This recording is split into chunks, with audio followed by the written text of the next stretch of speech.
Hello ladies and gentlemen, my name is Magnus, and it seems like we are back on schedule with Fire Emblem Engage news. The reason we got nothing last Monday was apparently due to a Japanese holiday, or so people in my comment section said. But now it looks like we are back to getting clips every Friday and every Monday. So today is officially Fire Emblem Engage News Day, which is very convenient for content creators. I hope they continue the schedule all the way up to release. It is personally very nice to know exactly when news will hit, as opposed to just having it dumped upon you randomly.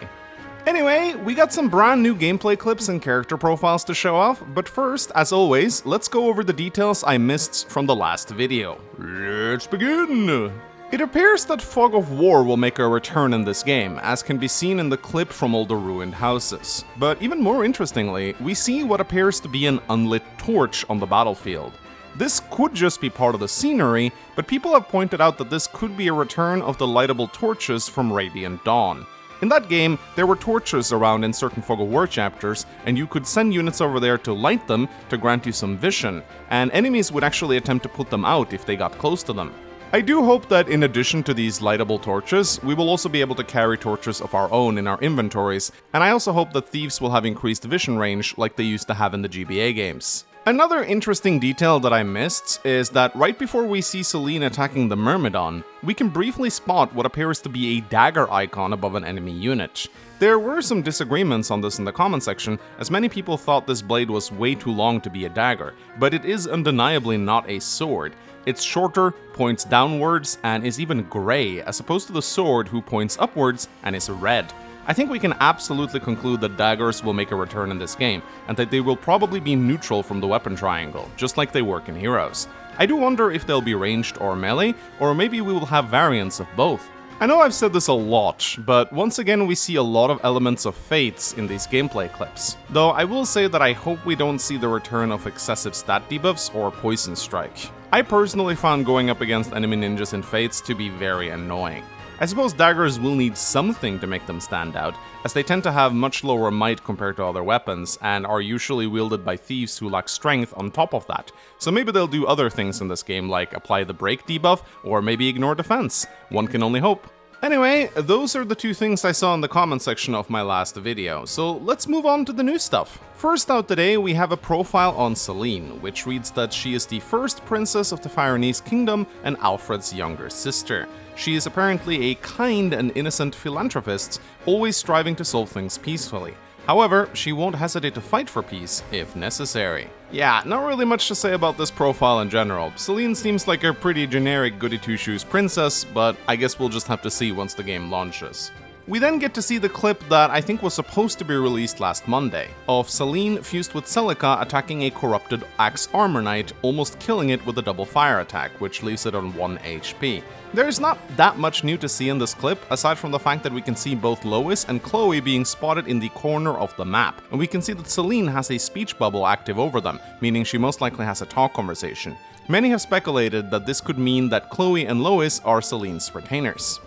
We then get to see a short clip of Alar talking to Celica, asking her for help to restore peace, and Celica answering that she'll gladly lend her aid.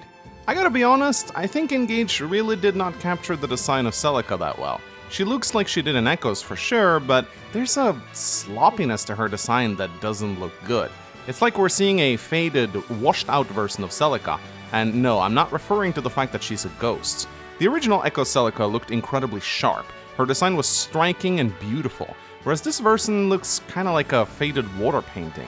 I don't know how else to describe it, I really don't like it. We also have a short character profile on Celica, which reads, "The Emblem Celica, also known as the Emblem of Echoes, is a princess and warrior priestess from a bountiful nation, a survivor of the Sophian royal family from the Outrealm continent of Valentia."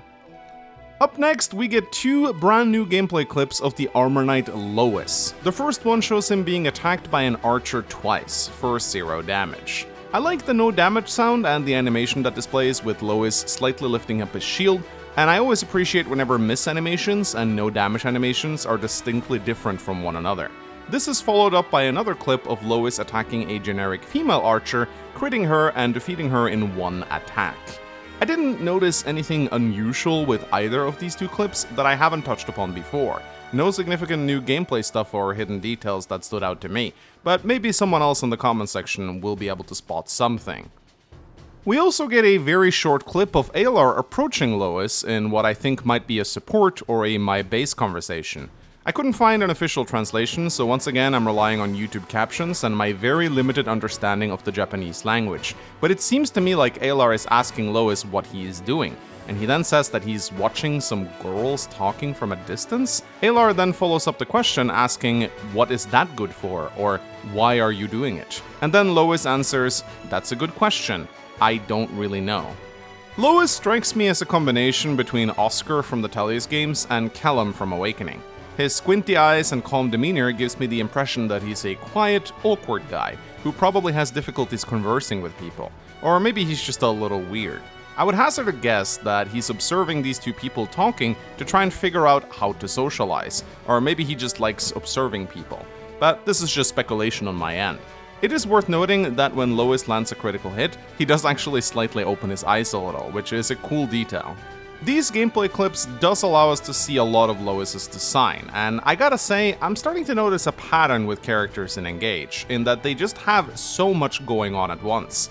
You guys know that infamous clip of Rick McCallum talking about the Star Wars movies where he states that every frame is so dense and that there's just so much going on?